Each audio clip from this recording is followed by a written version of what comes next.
Good morning. Thank you all very much for joining me this morning after a long night and a long few months for all of us.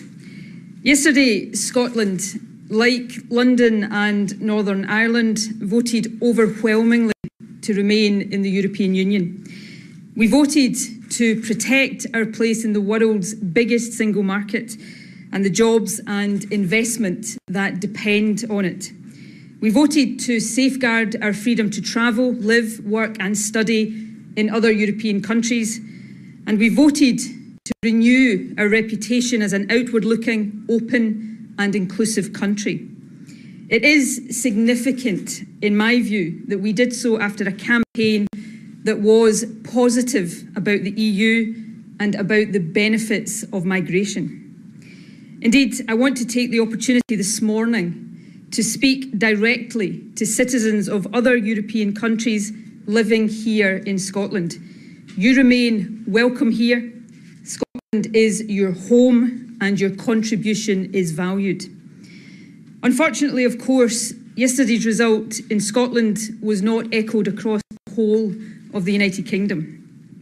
The UK-wide vote to leave the EU is one that I deeply regret. It remains my passionate belief that it is better for all parts of the UK to be members of the European Union. But the vote across England and Wales was a rejection of the EU, and it was a sign of divergence between Scotland and large parts of the rest of the UK and how we see our place in the world. But this vote wasn't just about the EU. It was also a clear expression of the disaffection with the political system that is felt in too many communities. Communities taken for granted by Labour for generations and punished with austerity cuts by the Tories for a financial crisis they didn't cause, used this referendum to make their voices heard. The Westminster establishment has some serious soul-searching to do, and I hope very much that it now does it. But as First Minister of Scotland, I have a duty to respond not just to the outcome across the UK, but also and in particular to the democratic decision taken by the people of Scotland. As things stand, Scotland faces the prospect of being taken out of the EU against our will. I regard that as democratically unacceptable. And of course, we face that prospect less than 2 years after being told that it was our own referendum on independence that would end our membership of the European Union and that only a rejection of independence could protect it. Indeed, for many people, the supposed guarantee of remaining in the EU was a driver in their decision to vote to stay within the UK. So there is no doubt that yesterday's result represents a significant and a material change of the circumstances in which Scotland voted against independence in 2014. My job now is to act responsibly and in the interests of all of Scotland, and that is what I intend to do. The Cabinet will meet tomorrow morning to discuss our next steps in more detail, but I want to set out now some immediate priorities. Firstly, we have an urgent job to do to provide as much reassurance and certainty as we can. I spoke a short while ago to the Governor of the Bank of England to discuss his plans to reassure the markets and restore financial stability. Starting this afternoon, ministers will be engaged in discussions with key stakeholders, particularly in the business community, to emphasise that as of now we are still firmly in the EU, trade and business should continue as normal, and we are determined that Scotland will continue now and in the future to be an attractive and a stable place to do business. Our Resilience Committee will meet later this afternoon to oversee these immediate actions. Secondly, I want to make it absolutely clear today that I intend to take all possible steps and explore all options to give effect to how people in Scotland voted. In other words, to secure our continuing place in the EU and in the single market in particular. To that end, I have made clear to the Prime Minister this morning that the Scottish Government must be fully and directly involved in any and all decisions about the next steps that the UK Government intends to take. We will also be seeking direct discussions with the EU institutions and its member states, including the earliest possible meeting with the President of the European Commission. I will also be communicating over this weekend with each EU member state to make clear that Scotland has voted to stay in the EU, and I intend to discuss all options for doing so. I should say that I've also spoken this morning with Mayor Sadiq Khan, and he is clear that he shares this objective for London, so there is clear common cause between us.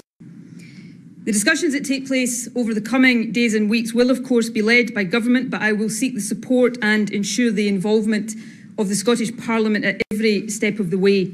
I intend to speak to all party leaders later today and make a full statement to the Chamber on Tuesday. I'll also make a further statement following tomorrow's meeting of the Scottish Cabinet. Lastly, let me address the issue of a second independence referendum. The manifesto that the SNP was elected on last month said this: the Scottish Parliament should have the right to hold another referendum if there is a significant and material change in the circumstances that prevailed in 2014, such as Scotland being taken out of the EU against our will. Scotland does now face that prospect. It is a significant and material change in circumstances, and it is therefore a statement of the obvious that the option of a second referendum must be on the table, and it is on the table. Clearly, though, there are many discussions to be had before final decisions can be taken. It would not be right to rush to judgment ahead of discussions on how Scotland's result will be responded to by the EU. However, when the Article 50 process is triggered in 3 months' time, the UK will be on a 2-year path to the EU exit door. If Parliament judges that a second referendum is the best or only way to protect our place in Europe, it must have the option to hold one within that timescale. That means we must act now to protect that position. I can therefore confirm today that in order to protect that position, we will begin to prepare the legislation that would be required to enable a new independence referendum to take place if and when Parliament so decides. To conclude, this is not a situation that I wanted Scotland or the UK to be in today. But my responsibility in a climate of uncertainty is to seek to lead us forward with purpose.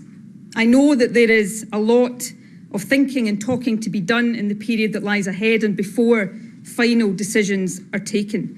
The issues that we face are complex. There are many people who voted against independence in 2014 who are today reassessing their decision. Indeed, a very large number of them have contacted me already. However, I know that they will not want me to simply assume their support or to hear me talk about the challenges we face as if they are straightforward. They will want me to be straight and honest with them.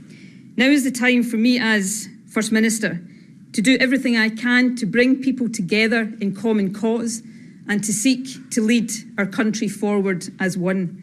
The need to act decisively must be tempered with the need to build consensus, and it will be. That is my duty as First Minister. After a campaign that has been characterised in the rest of the UK by fear and hate, my priority in the days, weeks and months ahead will be to act at all times in the best interests of Scotland and in a way that unites, not divides us. And let me also be clear about this. Whatever happens as a result of this outcome, England, Wales and Northern Ireland will always be Scotland's closest neighbours and our best friends. Nothing will ever change that. But I want to leave no one in any doubt about this. I am proud of Scotland and how we voted yesterday. We proved that we are a modern, outward-looking, open and inclusive country. And we said clearly that we do not want to leave the European Union.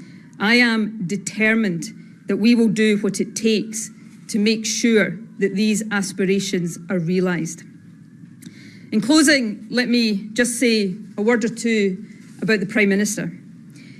David Cameron and I have very many political disagreements, not least over the conduct of this referendum. But as I am learning every single day, leadership is not easy. David has been the Prime Minister of the UK for 6 years. It is a tough job, and whatever our disagreements, he deserves our thanks for his service. I wish him and his family well for the future. From these comments, I'm happy to take some questions. Glenn Campbell. First Minister, if not an independence referendum, what other options are available to you? Well, I think an independence referendum is now highly likely, but I also think it's important that we take time to consider all steps and to have the discussions, not least to assess the response of the European Union to the vote that Scotland expressed yesterday. I am absolutely determined in my responsibility to give effect to how Scotland voted yesterday, and it's important that I take all steps to make sure that we explore all options to do exactly that. Colin.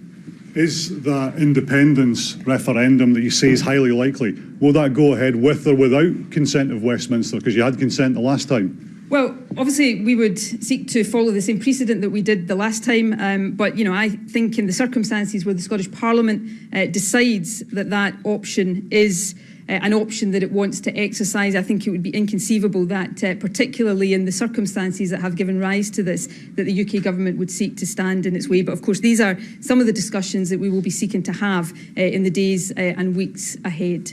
I'll take Peter. First Minister, you say you want Scotland to remain in the EU. You say that to do that you're likely to propose a referendum. The rest of the UK will be out of the EU.